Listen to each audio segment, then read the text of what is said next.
Since this is a no interest, no credit check, no?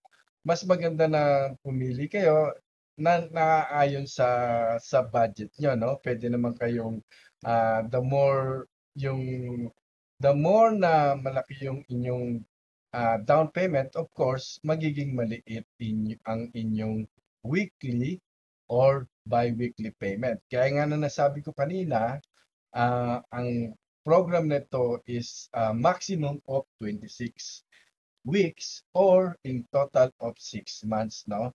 So, the further that you book yung travel plan nyo is mas maganda kasi ibig sabihin may time ka na pay mo, fully paid yung ticket, then the company will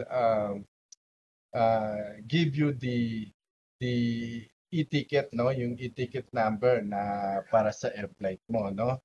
So upon fulfillment of the payment, bali makukuha yung ticket.